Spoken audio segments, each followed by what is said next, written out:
Chapter 17. I landed on the perch outside Rachel's window. It was night, but she wasn't asleep. She was reading a book in bed, propped up by several pillows. I fluttered a wing against the glass. Rachel? She started. The book went flying. She jumped up and ran to the window, throwing it open. "Tobias?" More or less, I said wryly. She started to hug me, to put her arms around me. But then she realized that wasn't possible. Birds aren't exactly made for hugging. "Are you okay? We've all been terrified. Cassie said maybe you were killed or something. There are all kinds of things that can happen. Jake is so depressed." I'm okay, I said. I flapped over to her dresser. Now that she was sure I was safe, she started getting mad. It made me smile inwardly. That was Rachel for you. "Tobias, what is the deal with you? Why would you just disappear and leave us all worrying for days?" It's hard to explain, I said. I guess the hawk sort of won out over me. Not that it's really that way. I mean, the hawk instincts. They're strong. I told her about my first kill, about how much it horrified me. I don't know how I expected her to react. She tried to look sympathetic, but I could see it bothered her. I lost control, I admitted. For the last couple of days, I've been living like a hawk. All the way, like a hawk. I think I was starting to forget me. I was starting to lose touch with humans. Then something happened. "What?" She went to check her door and make sure neither of her sisters was nearby. I could hear that the house was quiet. "What happened?" I told her about going to the lake. I told her about the guy being chased by Hork-Bajir. Fortunately, I can see the terrain better than the Hork-Bajir or those human controller park rangers. I led him away from them. I told him when to hide and when to run. "You talked to him?" I thought spoke, yes. There was no alternative. I couldn't let them catch him. He had seen a Hork-Bajir. They would never have let him live. Rachel looked stunned. "But now he knows about you. And he knows about the Hork-Bajir." What's he going to do? Go tell people he was chased through the woods by an alien monster and rescued by a telepathic bird? Rachel laughed. "Yeah, good point.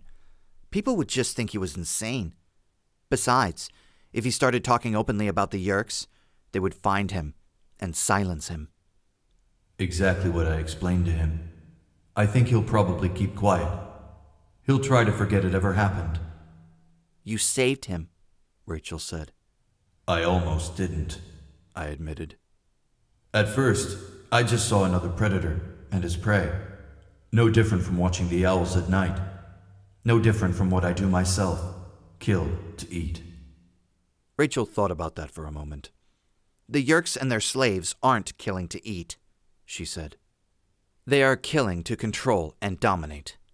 Killing because it's the only way you can eat, because that's the way nature designed you, that's one thing. Killing because you want power or control is evil." I guess you're right, I said. I hadn't thought about it that way. "What you did? Eating. You know, whatever. Well, that's natural for the hawk. Nothing a Hork-Bajir does is natural. They aren't even in control of their own bodies or minds. They are tools of the Yeerks, and the Yeerks only want power and domination." I know, I said, but I wasn't totally convinced. Still, it was comforting to be talking to Rachel. "You are human, Tobias," she told me softly. Yeah, maybe. I don't know. Sometimes I just feel so trapped. I want to move my fingers, but I don't have any. I want to speak out loud, but I have a mouth that's only good for ripping and tearing. Rachel looked like she might start crying. It was alarming to me, because Rachel isn't a girl who bursts out in tears. Ever. Anyway, look, I'm sorry I ruined your exhibition at the mall the other day. She smiled. "What do you mean? It was perfect. I was just starting my routine, and you know how much I hate to have to do public shows like that. You put an end to the whole thing real fast. I laughed silently. I can imagine. I hope no one was hurt by the falling glass. No, everyone was fine. But what were you going to do if Marco had missed with that baseball? You would have hit the glass awfully hard. I didn't know what to say. Rachel came closer and stroked my crest with her hand. It made the hawk in me uncomfortable. But at the same time, it was similar to preening, which is kind of pleasurable. What I told you the other day, Tobias. Remember? You're not lost as long as you have Jake and Cassie and me. Even Marco. He came through for you big time. We're your friends. You're not alone. I think I would have cried then. But hawks can't cry. And someday, the Andalites will come. Someday, I said, trying to sound confident. Well, I better go see Jake. The mission is supposed to begin tomorrow. We don't have to go through with that, Rachel said.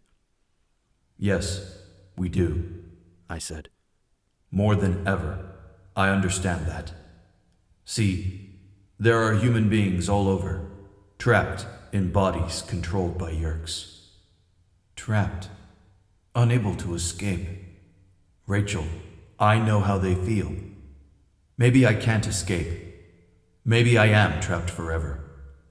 But if we can free some of those others, maybe. I don't know. Maybe that's what I need to do to stay human.